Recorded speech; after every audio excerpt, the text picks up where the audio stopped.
Good afternoon, everyone. Thank you for giving me your time.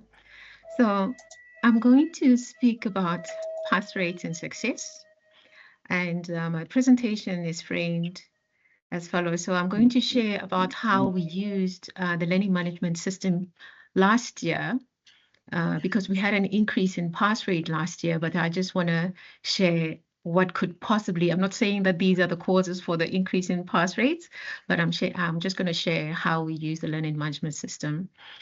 And then I'm going to look at the meaning of success. I'm going to go through a bit of history in order to frame what success in the mathematical sciences means, and then also to look at the meaning of pass rates um, in relation to success. So first, I'm going to share that the first year course, Med 1036, usually has an enrollment of about 1,000 students.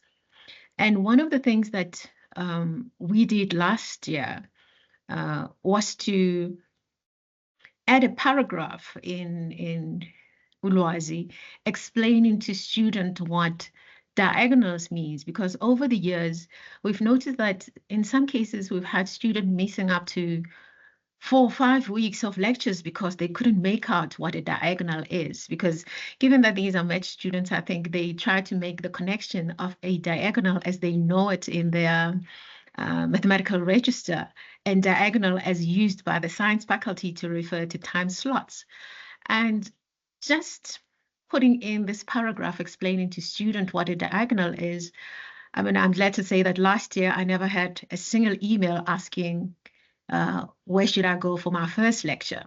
So I think this was, I mean, for me, this was very a proud moment, because I think it just shows how words and just a simple act of explaining what is taken for granted can induce a change in behavior. Um, the other thing that we noticed in designing the course site last year, recently, like there are students who are able to interact with the course up until the first day of lectures online. So that means they apply online, register online, and only present themselves in person on the first day of lectures. And for such students, in the course site, we would explain to them how to go, where to go for lectures. But in doing so, we realized that in the maps, for example, of the West Campus, Braamfontein, like the West Campus in Braamfontein, there are some buildings who have diagrams in the map, but the maps do not have a legend, and the diagram doesn't have a name for a building. So if you refer a student to that building, then the student cannot find the building on the map. And one of the things that I thought, like, I just wondered what would it take to just have a pin with GPS coordinates where students can just click on that pin and they can be directed using whatever map of their choice to the lecture venue. So this is just a suggestion based on student behavior.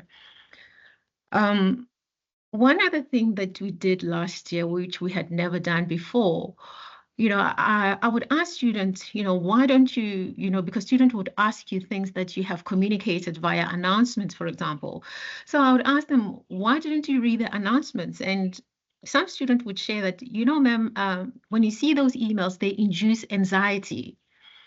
And so you try and, get away from reading those emails up until you absolutely have to. And one thing that we did from that response was that we tried to reduce the number of announcements to one per week. And what we would do is we would send an announcement on a Friday at 4 o'clock about upcoming events in the course or important events in the course. And I think this helped not only the student, but us as lecturers as well, because it means you can sort of you have more time to think about what is it that you want to communicate to students, how you want to communicate that information to them. So I found this very, very useful, not only for me, but I think I haven't measured how whether it was useful for students, but I think I'm of the view that it worked. And We also tried to put information in one place. For example, we try, like, for example, in terms of assessment, we just have a page communicating everything pertaining to assessments. And I think this worked well because it created a habit in students that information about assessment is always in one location. But this habit, it was also something that was created, and if you change anything after having created a habit in the course, it's very difficult to change student behavior. And one way in which we observed that it was difficult to change student behavior was concerning SIG notes. So in the first half of the year, we would ask students to email their SIG notes. But in the second half, we created a video demonstrating to them, like it was 1 minute, 30-second video, demonstrating to them visually on how to upload their SIG notes into the learning management system. And it was very difficult because the first half, they were used to emailing. And the second half, when we wanted to implement this change, a lot of students did not respond, like maybe half of students who needed to send in SIG notes did not use the new way which we thought we had communicated and demonstrated thoroughly or effective. Well, not effectively, because I think a lot of them did not respond to the change. So now the course, the topic was about pass rates and success. That was the title of the talk. And we had a bit of issues with pass rates in 2022. And what we tried to do now is to try and remedy the situation in 2023. And one of the things was we tried to communicate how course mark is computed in the course. And at the beginning of the year, we created a spreadsheet that students could use to calculate their mark at the half-year point, their full year mark. And obviously, because a lot of students will not have access to their exam mark, they cannot calculate their course mark. But what they could do is they could use the spreadsheet sort of to estimate what they think they got for the exam, and then they'll be able to calculate the course mark. But at the half-year point and the full year mark, they could use the spreadsheet with all the marks that are available to them throughout the year to calculate the half-year mark and the full year mark. But now this is the spreadsheet that we created, and I want to bring your attention to. Okay, I'm not sure if you're able to see it, but if you look at the first row in the Excel spreadsheet, it says weights, and about a few of these columns, the numbers here have, some of them have, more than about 5 digits after the decimal point. And in Excel, the number of significant figures is about 15. And whereas in the VETS activity management system, AMS, the number of significant figures is 2. So students would use the spreadsheet to try and get their full year mark and the half year mark. And what we did now was, for all the assessment in the grade book, we would upload the mark into Ulwazi. But what we did is, for the half year mark and the full year mark, we did not impute weights in Ulwazi. And that was deliberate because the student marks are not calculated in Ulwazi, but they are calculated in AMS. So we would import the student marks into the gradebook, because all the formative assessments were handwritten. So the marks would be captured elsewhere and then imported into Ulwazi. And then what we did at the half-year mark, where students need to get an aggregate of their mark, we would import the mark as calculated by AMS into Ulwazi. And that was deliberate because we wanted students to be able to check, because their marks are calculated elsewhere and they have their mark and they have the spreadsheet. So that was done so that students are able to check their own marks. And I think as a check, it worked very well. And I think it highlighted a number of issues. And one of the issues is about significant figures, because we don't have like an explicit rounding policy of how AMS calculates marks, whether it truncates, how it rounds, and I mean we only find I only found out about significant figures in Ulwazi after we had interactions with students. And I think it was very valuable to see how participation of all the stakeholders, students, administrators, improved the accuracy of the mark. And I mean, it might seem like such a minor thing, but for a student, because student marks are communicated as whole numbers, I mean, a percentage can make a difference between passing and failing. So though, I mean, some people might say we are being pedantic, but I think for accuracy and for students' trust in the system, I think this is important, and I think it's something that perhaps we should consider in dealing with students and communicating marks and getting some form of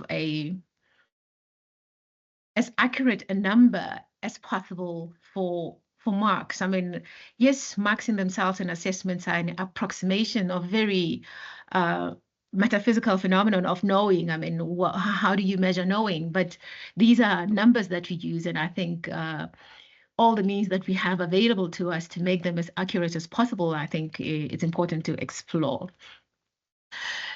Now, I'm going to share statistics of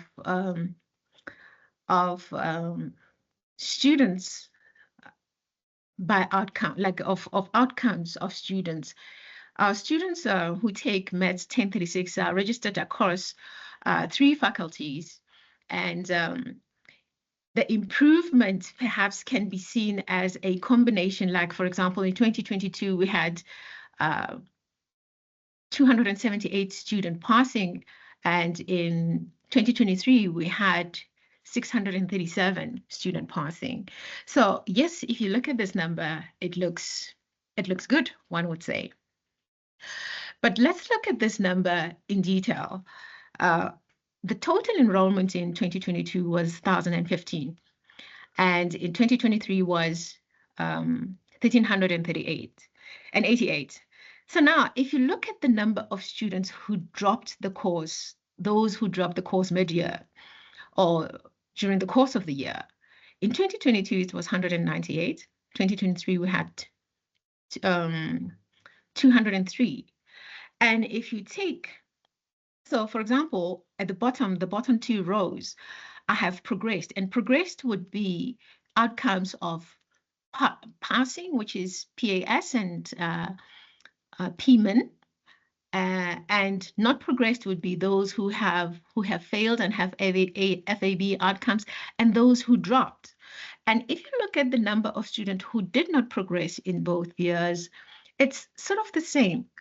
And if you, I mean, then wonders if the number of students who progressed, the 717, whether this number really is an improvement or whether it's those students who most of them did not progress in 2022. So the idea of success, I think, and pass rate, I think, is one that is that needs context. Like, what is the meaning of a successful pass rate? You know, like a good pass rate. Now, since I say that I want to talk about success in the mathematical sciences, I'm going to go into a bit of history. So, what does it mean, for example, to be successful in the mathematical sciences? So the research agenda in the mathematical sciences is said to have been influenced by David Hilbert. In 1900, he published 23 problems, and he was at the University of Göttingen, and Mary Newson, who was an American student at that university, translated the problems that Hilbert wrote into English, and those 23 problems were presented at the International Congress of Mathematics in 1902 at Sorbonne University in Paris. And I just added as an update here as to the status of those problems, like the Simons Foundation published in 2020, which of those 23 problems are resolved and which still remain unresolved. And around the same time in 1900, there was an English mathematician, Bertrand Russell, who published what came to be known as the Russell's paradox. And the Russell's paradox is a statement. I mean, he translated it. It's also known as the Barber's paradox, an equivalent in layman's terms, and it's about set theory. And that paradox highlighted contradictions in mathematics, and it's said to have been a statement that shook the foundations of mathematics. And this is said to have been the third crisis in mathematics. And around that time, in an effort to sort of plug in this contradiction, there was a response from a mathematician, Ernest Zermelo and Frankel. They came up with what is now known as the ZF theory, which is just a list of about 9 axioms to sort of plug in that wobbly foundation of mathematics. And the school, so this statement of Russell's made people to think about whether mathematics is free of contradictions or whether mathematics is just, a castle on a castle in the air, for example. And this brought forth the 3 school of thoughts in mathematics, or that of logicism, intuitionism, and formalism. But these ideas were already known even before Russell's, and even during the time of George Cantor, who's said to be the founder of set theory. These paradoxes were already in the minds and thoughts of people in the discipline. And logicism really is people who purport that mathematics is nothing different from logic. But in the 9 axioms of ZFC, which is a solution to the Russell's paradox, so to say, there are actually 2 axioms that are said not to belong to the school of thought. So logicism could not ameliorate the question of whether mathematics is free of contradictions. And this progressed, and there was a Dutch mathematician, Brouwer, who came with a school of thought that no, perhaps mathematics is constructive. So what do you mean? Like, this school of thought posited that every human being, for example, has a primordial intuition for numbers. So if you want to speak about, let's say, for a number, you have to start from 1, go to 2, go to 3. And when you speak about a number, you have observed time, and you have come to that number inductively. And when you get to that number, effectively, you have completely defined that number. So this is about construction, and they posited that if any mathematics that you cannot construct in this way cannot fall within mathematics. But interestingly enough, the founder of the school of thought, Brouwer himself, he came up with the Brouwer fixed point theorem of topology, which is said to fall outside of intuitionism. So this was not sufficient to say that mathematics is on solid foundation. And then there was the school of thought of formalism. Now, this was pioneered by David Hilbert. And David Hilbert is the author of the 23 problems which are said to have influenced the research agenda of the 20th century in the mathematical sciences. And basically, the general idea of Hilbert is that if you have a theory, an axiomatic theory, it is not important what the objects are, but what is important is to consistently apply the rules within that axiomatic theory. So basically, the ontology of the mathematical objects is irrelevant. And this is formalism is what a lot of mathematicians ascribe to. But it was around the 1930s that a mathematician named Kurt Gödel proved around 1931 what was called the first incompleteness theorem, and sometime in the 1930s he proved the second one. And these theorems, they showed that, okay, so colloquially people say that they mean that human intuition cannot be axiomatized. And another colloquial formulation of Gödel's incompleteness theorem is that no sentence in a given first order language can be interpreted as asserting that a theory is free of contradiction can be proven within the language itself. So the question of the foundations of mathematics remains open, and there are some people who are working in the foundations of mathematics, looking at these questions. But it was in the 1930s that a group of 3 mathematicians, Richard Courant, Otto Neugebauer, and Harold Bohr, started a database of mathematical reviews of articles in mathematics. And it was then what they started was initially called Zentrale Blatt Math. And this is the mathematical review databases that today we know as ZB Math. And in the 1990s, the American mathematical, so this was in Germany, the ZB Math was in Germany. And in the 1990s, the American Mathematical Society followed with their own database called Moletsane. And in the 1990s, they collaborated and to form these mathematical review databases, giving lists of journals and topics in mathematics. And today, so every decade, that list gets reviewed. And in 2024, we have what is called the MSc 2020, which is Mathematics Subject Class Classification 2020. And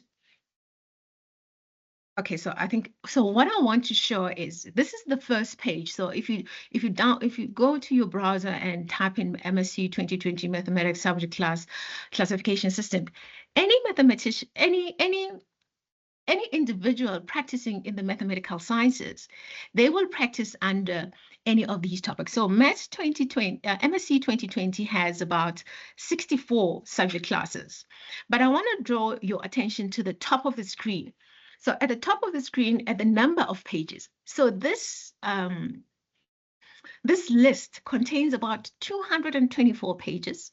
And okay, I didn't put it, but if you look at that list, the list is quite extensive because it has like classifications, like 3 to 5 classifications of subjects in which anyone who is practicing in the mathematical sciences can practice in. And if we now go back to our course, Math 1036A. Math 1036A is a course which is set, okay, in the department, they call it a gatekeeping course. So I'm not sure who are they trying to keep and from what. So this is one course which is supposed to serve students who want to major in mathematics. It's also called maths major.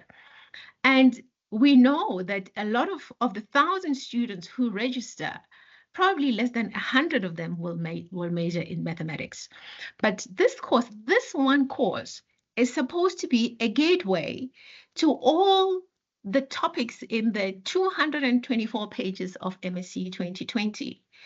And if you think about, let's say, for example, the 291 students who did not progress in 2022 or the 691, can we honestly say that if they couldn't do the mathematics that is offered by the course Maths 1036, they are unable to participate in any of the subject classes and subclasses that are offered to be able to practice in the mathematical sciences? So this is just me wondering, and I'm posing this to the people who are listening, that is it really plausible that one subject can be a gateway to so many fields in which people can practice?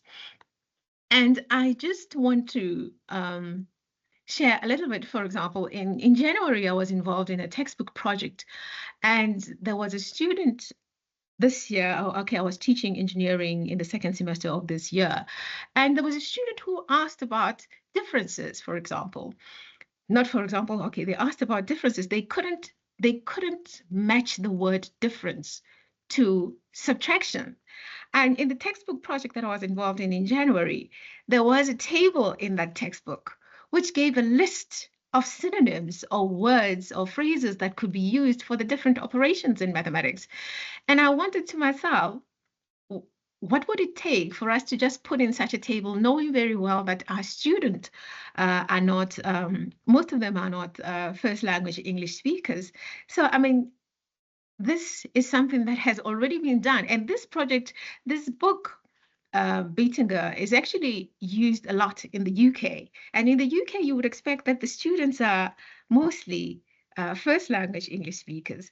So like these are such ruminations that I was having based on that particular experience and success.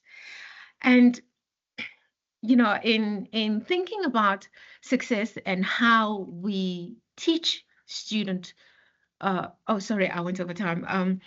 You know, there are certain pedagogical methods, which one of them is Bedzafter method, which I saw from a course that I took in the first semester, which was very reflective, and I had never seen that kind of method being practiced in a classroom. And I was just thinking, are we not able to implement such pedagogical methods in an effort to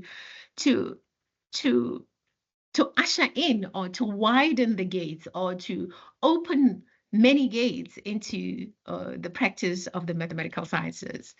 So this is all that I have to say. I'm sorry that I went over time, and thank you for your attention. Wow, Boitumelo, I wish you had been my maths teacher when I was in high school. Your passion for your subject just shines through when you're speaking. Yeah, thank you for just your inspiring presentation, just reminding us of the importance of being responsive to students as well, and just highlighting some of those gaps that happen between like what academia is offering and what the students need, you know, how they receive it and how things can be misinterpreted. And I loved your spreadsheet idea. It's a wonderful example of like an authentic, collaborative, problem-based approach in maths education. And yeah, just interesting how you raised that point about your course being the gateway to majoring in maths and just trying to widen that gate somehow. So very, very interesting. Thank you. Very inspiring. Thank you. Does anybody have a question for Boitumelo?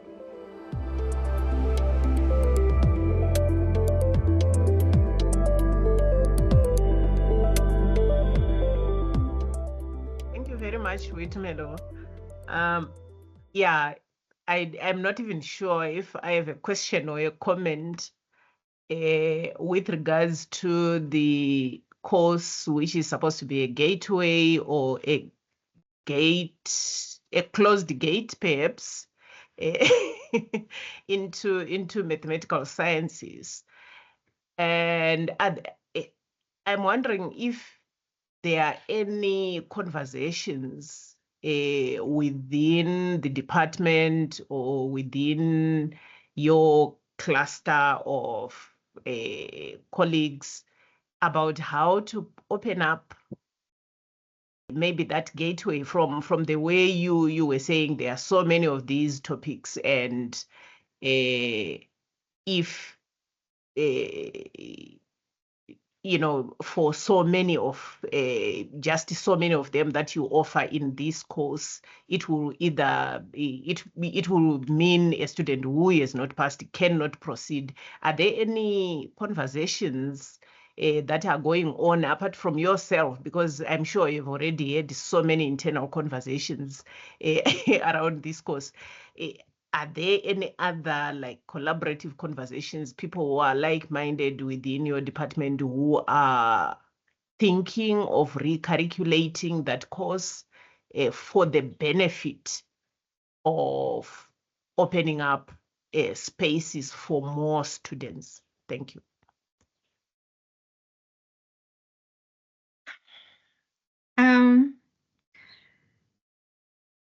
Okay, I don't know if there are conversations that are happening, but I'm sharing this with you, and I think yeah, maybe you can help me open up that platform. But there aren't any conversations at this university about that. But I think in other places, for example, like I was at a conference in Greece last year. I mean, in that university, and it wasn't a very affluent university, but at that university they actually have, within mathematics, they have like a department of analysis, department of algebra, department of, so that granularity in the subjects that are possible in the mathematical sciences exists. And I think it's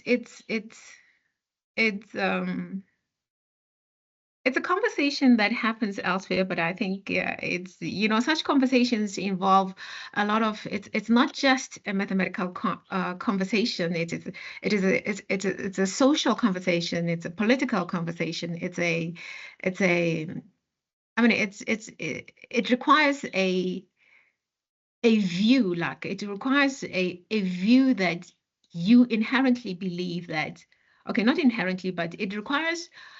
Actually, there's a French philosopher, Jacques Rancière, and another mathematician, Alexander Zvonskin, who speaks about a view of equal intelligences.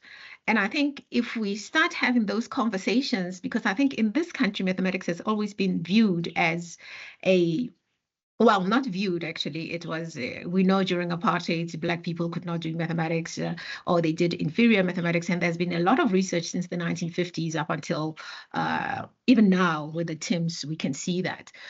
And, so it was mathematics is, you could say, mathematics is seen as an instrument of oppression, or is seen as a determiner of whether somebody is smart or not smart. So I think once we can get to that view of equal intelligences, that anyone can do mathematics, it depends on how you teach it and how you respond to how they receive it. I mean, there's a lot of literature. Maybe because I think, in my view, I think in South Africa we are more focused on evaluation more than participatory engagement of mathematics.